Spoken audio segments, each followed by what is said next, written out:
계속해서 우리가 에베소서 말씀 보고 있습니다. 사실 에베소서 말씀을 제가 강의를 준비하면서 제가 먼저 이제 말씀 준비할 때마다 제 개인적으로 너무 큰 은혜를 받고 있습니다. 에베소서 그동안에 읽었어도 수없이 읽었던 말씀인데 이번에 준비하면서는 정말 에베소서 안에 정말 중요한 말씀이 담겨 있구나. 여러분 놓치지 않기를 주임으로 축복합니다. 그리고 여러분들은 혹시 제 말씀 같이 나누면서 들었는데 잘 이해가 안 되는 부분이 있거나 다시 듣기를 원하시면 여러분 홈페이지나 여러분 유튜브에 들어오면 제가 올려놓고 있습니다. 여러분들 기억하시고 한 번씩 더 보시면 될 것 같고요. 또 정말 그래도 잘 이해가 안 된다 그러면은 저한테 개인적으로 물으셔도 되고요. 또 여러분들이 성경 통독을 더 하시면서 한 번씩 더 보시면 좋을 것 같아요. 정말 귀한 말씀들, 은혜의 말씀들이 계속되고 있어요. 지금까지 말씀 잠깐만 이렇게 리뷰해 보면요, 에베소서 1장에 들어와서 1장 1, 2절 바울이 스스로 인사를 했죠. 그 다음에 인사가 끝난 다음에 본론 3절부터 들어와서 무슨 이야기 있었냐면 찬양이 있었습니다. 찬양.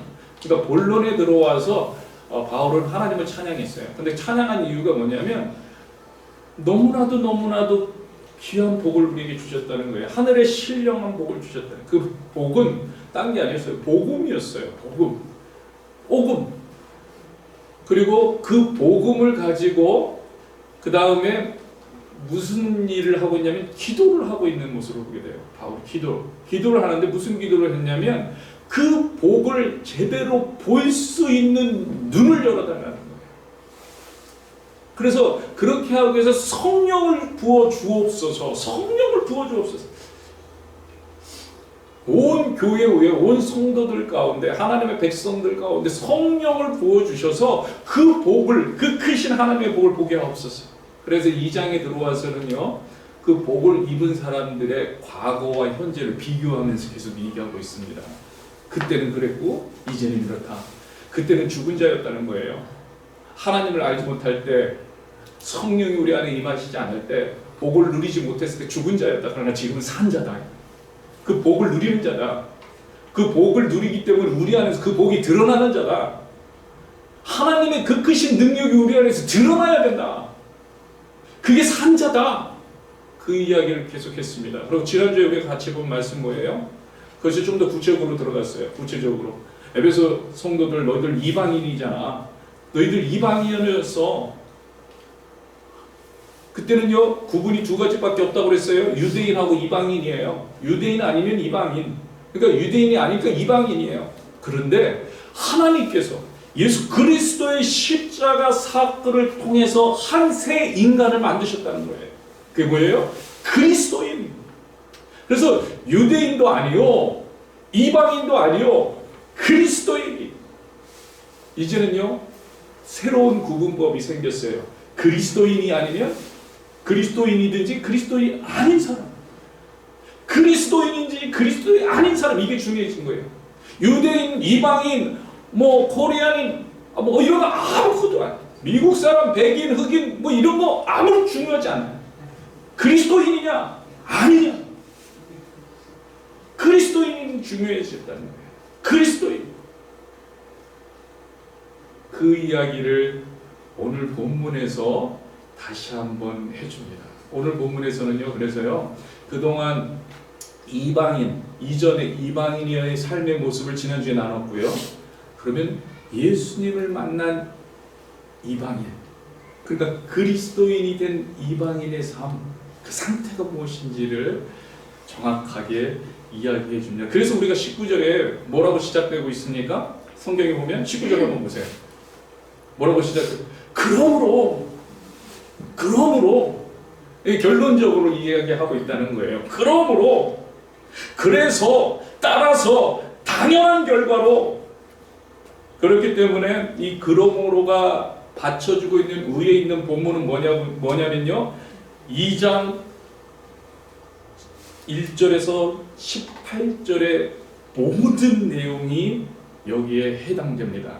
그리고 2장 1절에서 18절의 내용을 한 말씀, 한 절로 우리가 볼 수 있다면 13절이에요. 13절 한번 보세요. 13절. 2장 13절.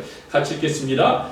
이제는 전에 멀리 있던 너희가 그리스도 예수 안에서 그리스도의 피로 가까워졌느니라. 가까워졌느니라. 그러면 제가 지난주 말씀드렸습니다. 하나님과 가까워졌고 예수님과 가까워졌고 또 우리가 서로가 가까워졌고 이웃과 가까워졌고 성도들이 가까워졌고 나 스스로도 가까워져. 내가 몰랐던 나를 알게 되는 거야. 내가 죄인이구나. 우리는요, 우리를 모를 때가 많아요. 네, 우리를 알게 돼요. 근데 더 깊이 알게 돼요. 그리고 더 나를 깊이 알면 할수록 바울이 고백한 것처럼 죄인 중에 괴수가 되지만 그게 죄책감이 아니라는 거예요. 되면 될수록 하나님의 은혜가 나 안에서 더 크게 역사하는 것을 보게 되고 오히려 담대하게 된다. 담대하게. 그러니까 가까워지면 가까워졌어요. 그래요.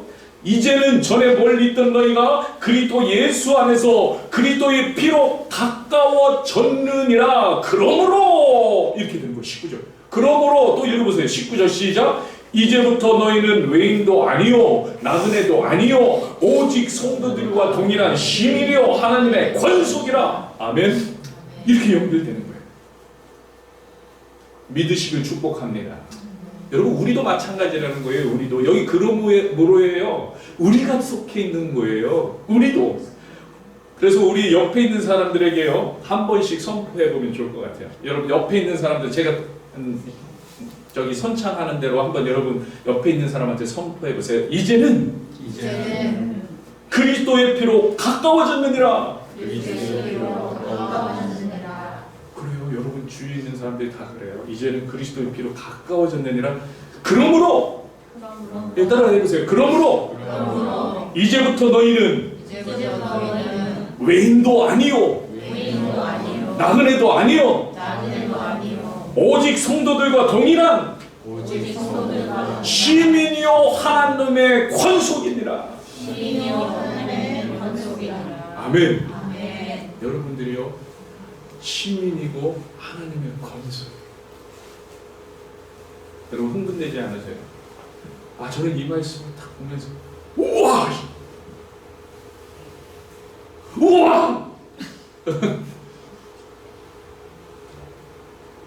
여러분 이게 오늘 우리를 향한 하나님의 말씀입니다. 변치 않는 하나님의 말씀, 절대로 바뀌지 않는 하나님의 말씀.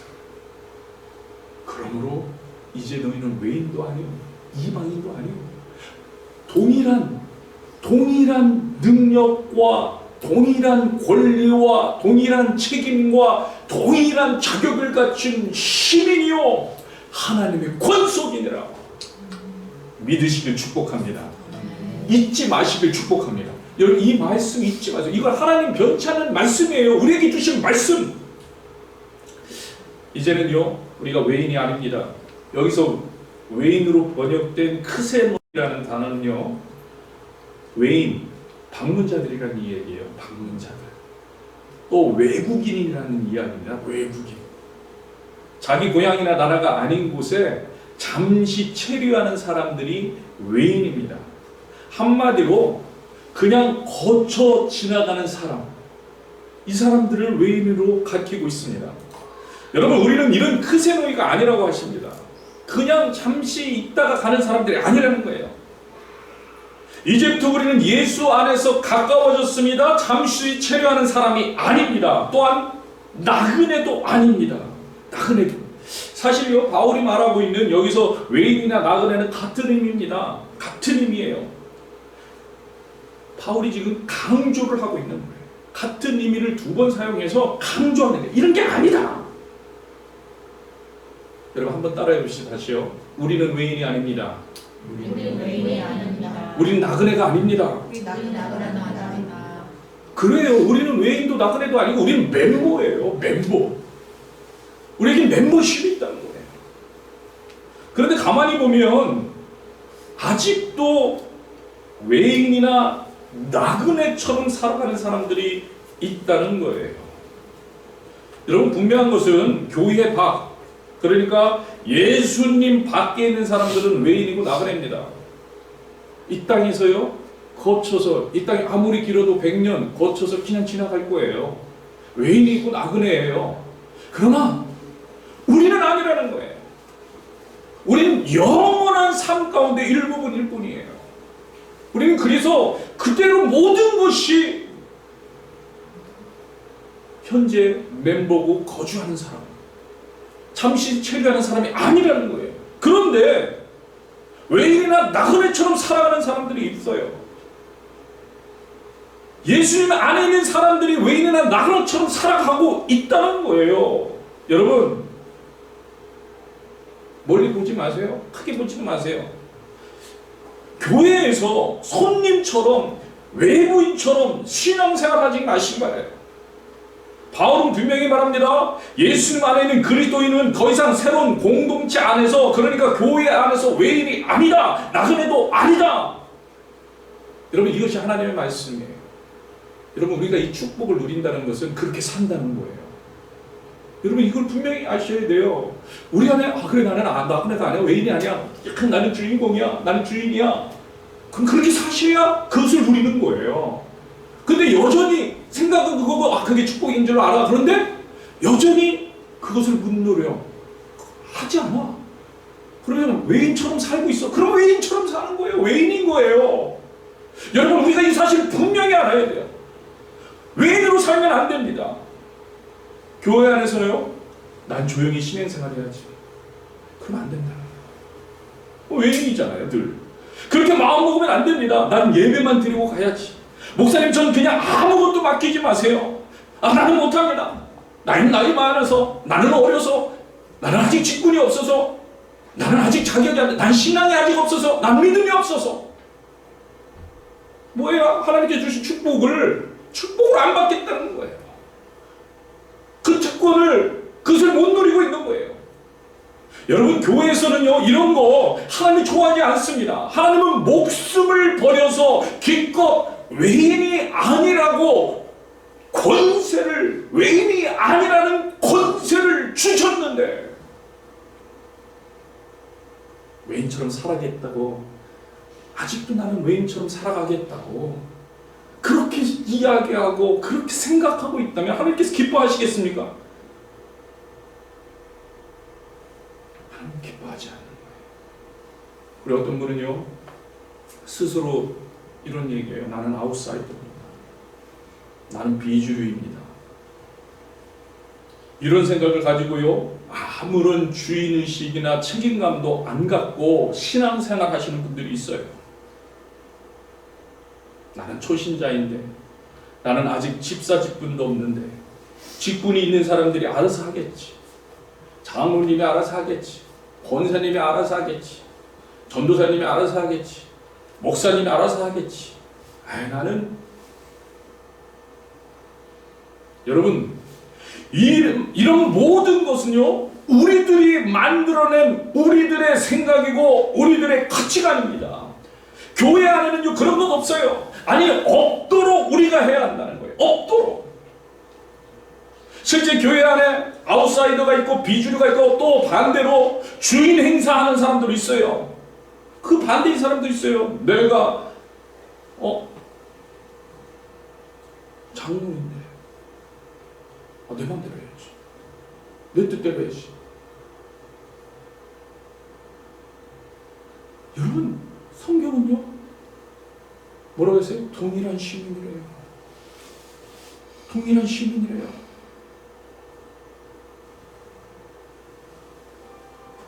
19절을 계속 이어지잖아요. 오직 성도들과 동일한 시민이요 하나님의 권속이라. 아멘?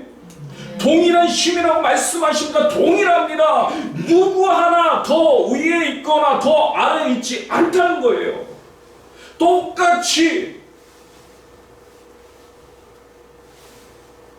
우리는요, 이런 얘기하면, 그래, 관계야, 나를 잘 섬겨야지.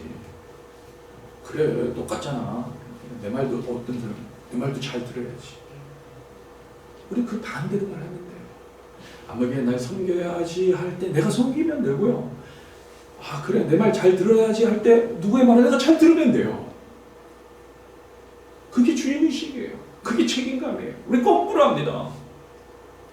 한마디로 꼰대가 되어가는 거예요. 거꾸로 하는 거예요. 주인 행사를 하는 거예요. 행세. 동일한 책임의식을 가져야 하는 자라고 성경은 분명히 말하면서 그게 누구라고요? 그게 성도라는 거예요. 성도. 여러분 성도입니까? 아멘? 그게 성도라는 거예요. 성도.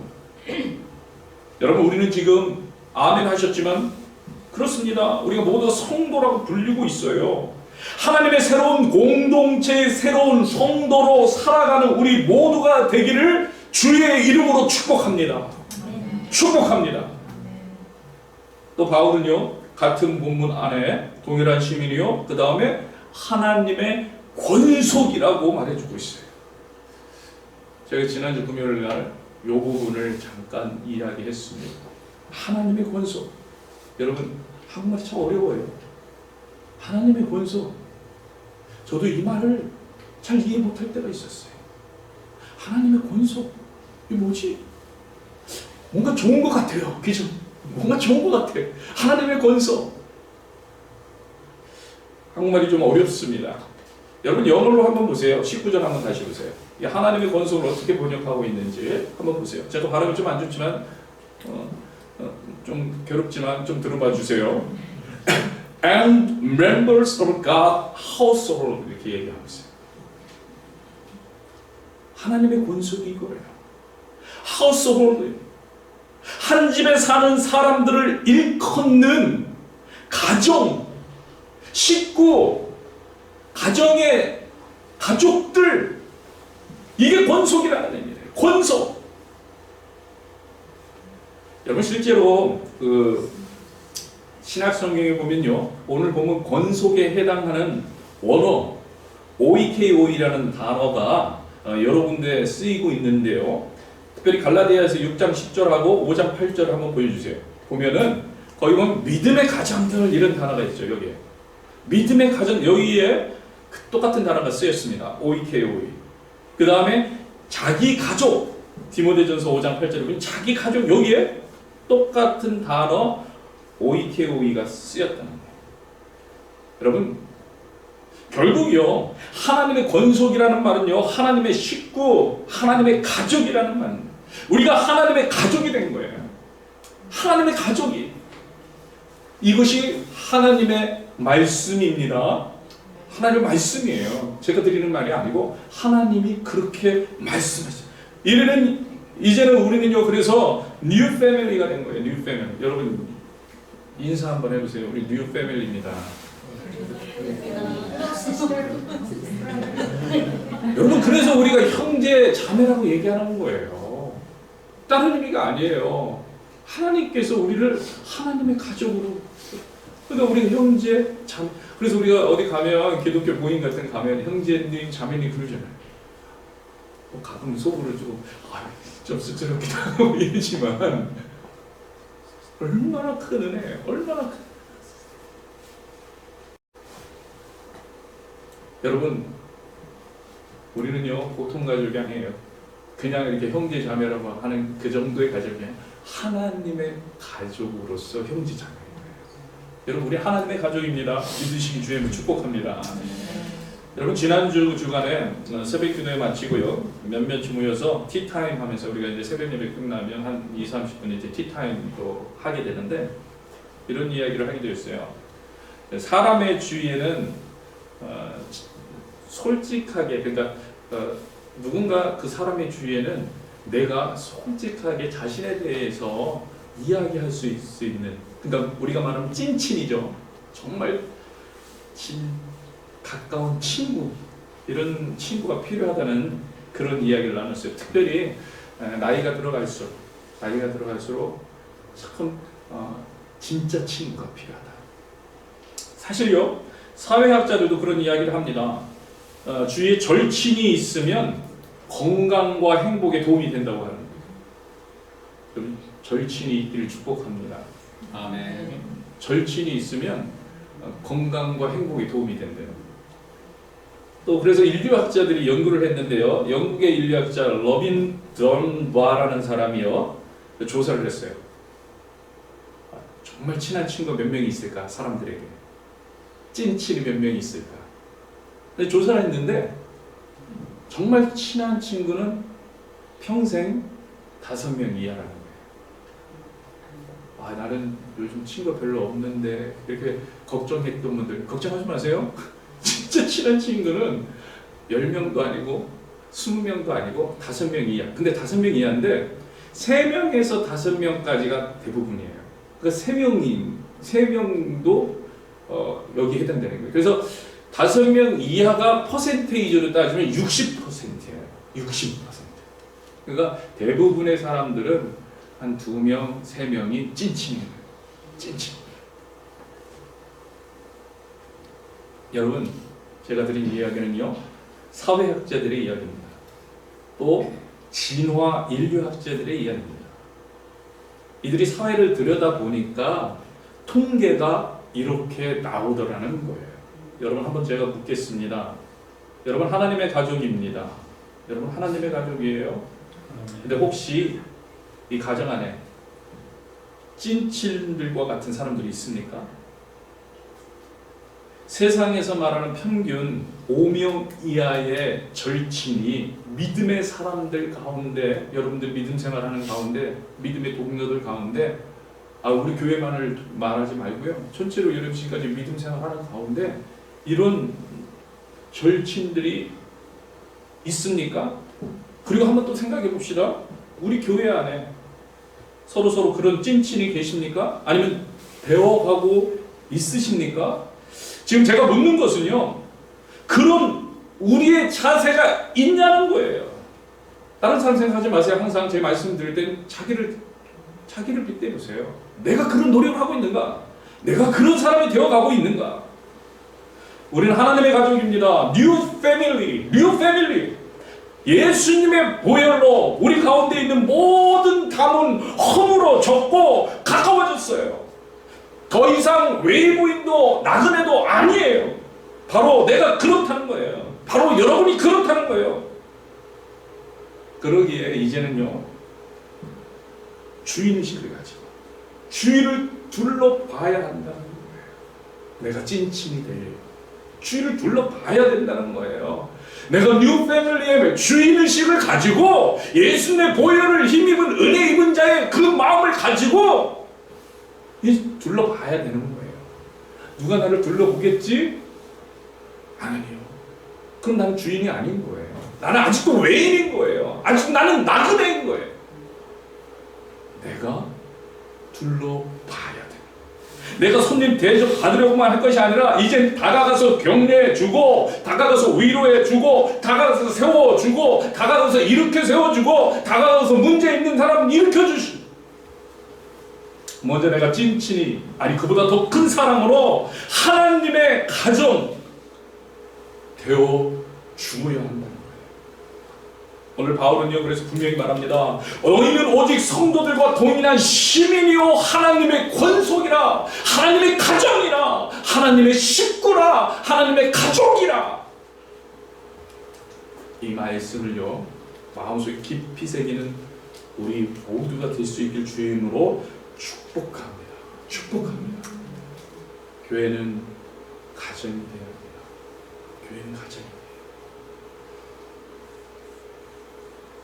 문제가 있으면 같이 아파해주는 가정이 돼야 돼요.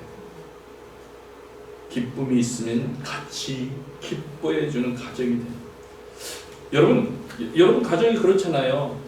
여러분 가정에 때로는 문제가 있기도 합니다. 의견 충돌이 있기도 하고요. 또 가정에 보면 우리도 이제 자녀가 셋이 있잖아요.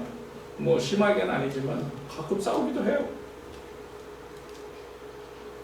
별로 큰 심한 거 아니에요. 남들이 보면 저게 싸우는 거냐고 할 정도이지만 그래도 싸우는 건 싸우는 거죠. 의견 충돌이 있으면 싸우기도 합니다. 그러나 가정은 그러면서도 온전히 서가야 하잖아요. 근데 왜 그게 가능합니까? 가정이기 때문에 가능한 거예요. 말 그대로 가정이니까. Members of household이기 때문에. 그리고 그것을 잊지 않아요.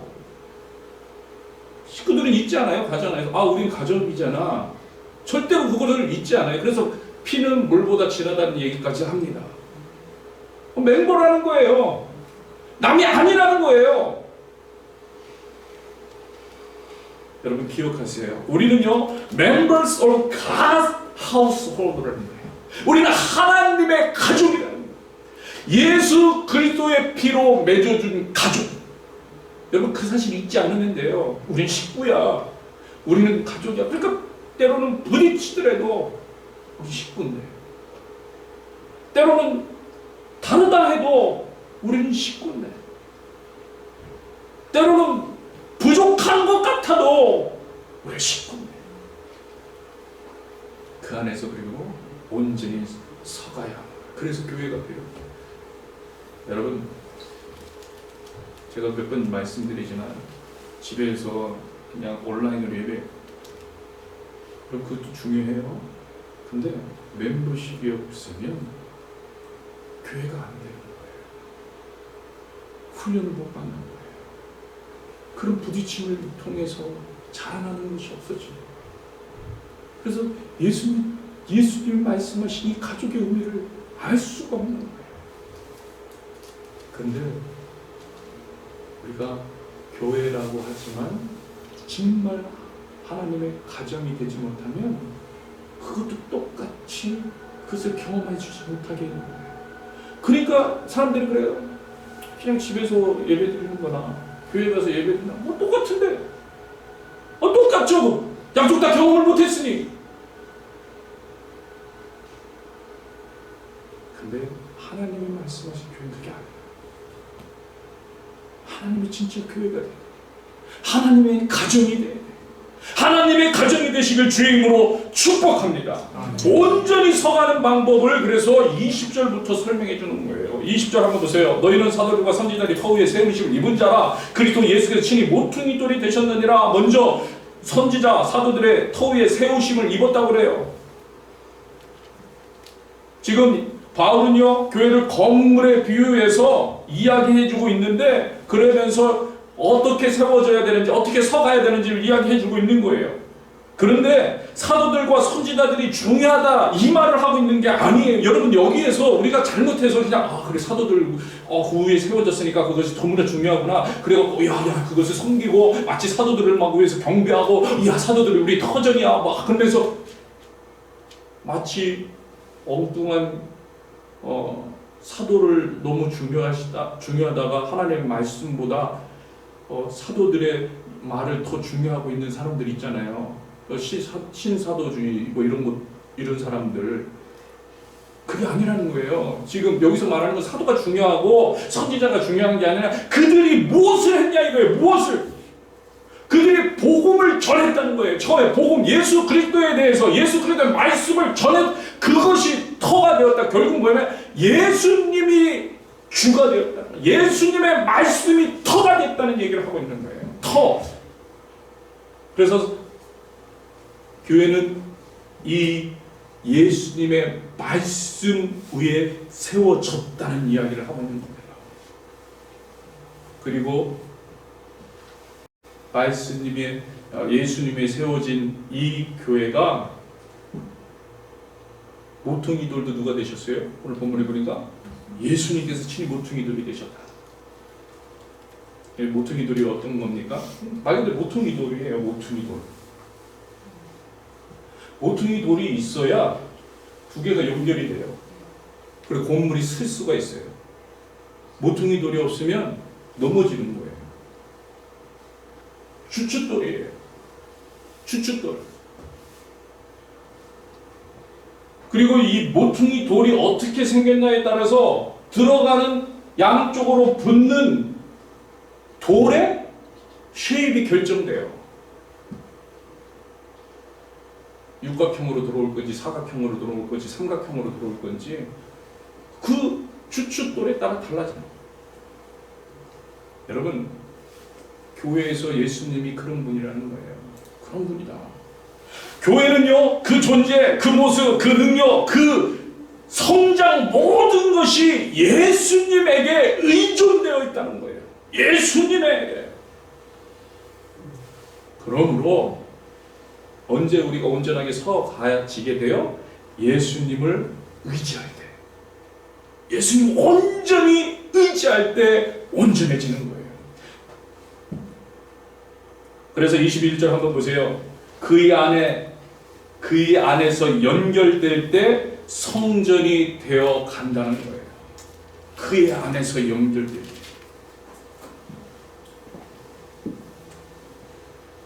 근데 더 놀라운 것은요, 여기에서 우리가 성전이 되어 간다고 할 때 이 성전을 나오스라는 단어를 사용하고 있다는 거예요. 성전이라는 단어를 나오스. 여러분, 이 나오스라는 단어는 성전 전체 그 건물을 이야기하는 단어가 아닙니다. 이 성전 전체를 다 이야기하는 히에론이라는 단어를 써요. 히에론. 나오스는 어디를 가리키냐면 지성소, 성소, 그 중에서 지성소, 성소 요 안 부분을 가리키는 단어가 나오스예요. 근데 보세요. 그러면 그 지성소가 있는 성전 내부는 어떤 장소입니까? 하나님의 임재가 있는 장소예요. 다른 데는 다 그것을 준비하고 막 사람들이 거기서 소도 잡고 양도 잡고 막 이렇게 하는 그 성전 바깥에 일어나는 것들이잖아요. 근데 지성소 성전에 있는 그 내부는 하나님께서 임재하시는 장소. 근데 우리가 그런 성전이 되어 간다는 거예요. 굳이 하나님은 딱 들어서 나우스, 그 전체 성전을 얘기하는 히에론이 아니라 나우스, 너희는 나우스다. 여러분, 우리가 하나님의 임재의 장소가 되었다는 의미입니다. 할렐루야. 우리가 하나님과 자신의 백성이 교제하던 그런 장소가 되었다는 거예요. 할렐루야. 그래서 22절 마지막 절 함께 읽겠습니다. 너희도 성령 안에서 하나님이 거하실 초소가 되기 위하여 그리스도 예수 안에서 함께 지어져 가느니라. 아멘. 아멘. 함께 지어져 가는 거예요. 함께. 예수님과 함께. 또 성도들과 함께. 그 다음에 교회들이 함께. 여러분, 되게 중요한 거예요. 연합이. 그래서요. 이번에 단일 기도회가 11월 1일부터 21일까지 있습니다. 연합입니다. 연합. 교회가 이렇게 연합한다는 거 쉽지 않아요. 엄청나게 사탄이 공격할 거예요. 사탄은요, 분리를 시킵니다. 여러분 기억하세요. 연합 자체가 능력이에요. 그러니까 연합 자체를 못하게 하는 게 사탄이에요. 연합해가지고 무엇을 해야 그게 능력이 아니라 연합 자체가, 교회의 연합 자체가 능력이에요. 우리 디사이플 교회가 이렇게 함께 예배 드리고 있는 이 자체가 능력이라는 거예요. 여러분 이 사실 기억하셔야 돼요. 우리가 가서 이렇게 해가지고 가갖고 막 선교하고 전도하고 뭐 이것도 되게 중요하겠죠. 근데 그것만 능력으로 봐갖고 사탄이 그러는 게 아니라 이렇게 있는 자체를 능력으로 보고 사탄이 쫓는 거예요.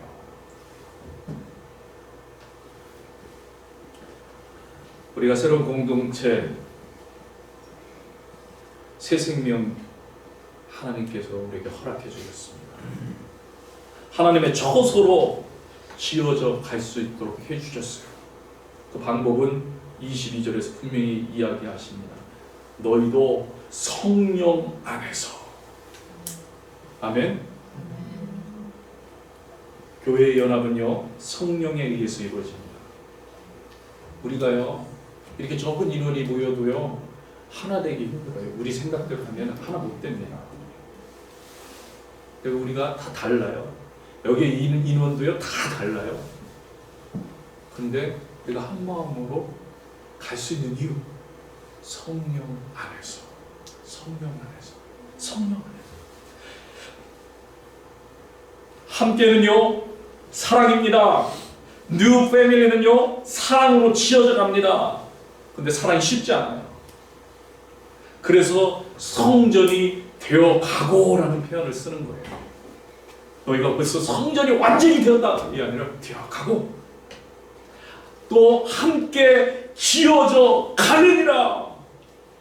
이런 표현을 사용하고 있는 거예요. 우리는요, 성전이 되어가고 있는 중이에요. 하나님의 전이에요. 하나님의 임재가 있는 라오스 되어가는 중이에요. 여러분, 내가 성전이 되어가고 있다는 그런 중이라는 것은 다른 말로 표현하면 이런 겁니다. 따라해 봅시다. 공사 중. 여러분, 그 부인하지 마세요. 다시 한번 큰 소리로요. 공사 중. 공사 중. 나는 공사 중이에요. 여러분들 다 공사 중이에요. 되어가고 있는 거예요. 그러니까요, 미워하지 마시고, 시기하지 마시고, 비판하지 마시고, 불평하지 마시고, 판단하지 마시고, 그리고 무엇보다 분열하지 마시고, 함께 해요. 교회는 함께하는 공동체입니다. 연합하여 함께 지어져 가야 합니다. 왜? 건물은 지어져 가야 되는 거예요. 지어져 가야 돼요. 계속 붙고 그리고 이 성전이 완성되면 또 옆에 있는 우리 말하는 소위 옆에 교회 붙고 또 옆에 교회 붙고 교회들이 연합해요. 요즘 힘들어하는 교회 이야기들 많이 듣습니다. 그리고 그것을요, 남의 일 보듯이 하는 우리가 교회를 위해서 기도해야 돼요. 교회를 위해서 우리가 눈물 흘릴 수 있어야 돼요. 이게 우리의 하나님께 주신 복이에요. 책임감을 가지고 주인 행사가 아닌 주인의식을 가지고 사랑으로 함께 해야 됩니다. 긍휼히 여겨주시고 서로 불쌍히 여기면 진짜 가족, 진짜 교회가 돼요. 우리 디사이플 교회가 먼저 이런 교회가 될 수 있기를 기도합니다. 우리 한 사람 한 사람이 함께 지어져 가면 돼요. 함께 지어져 가야 돼요. 성령 안에서 함께 지어져 갈 수 있기를 주의 이름으로 축복합니다.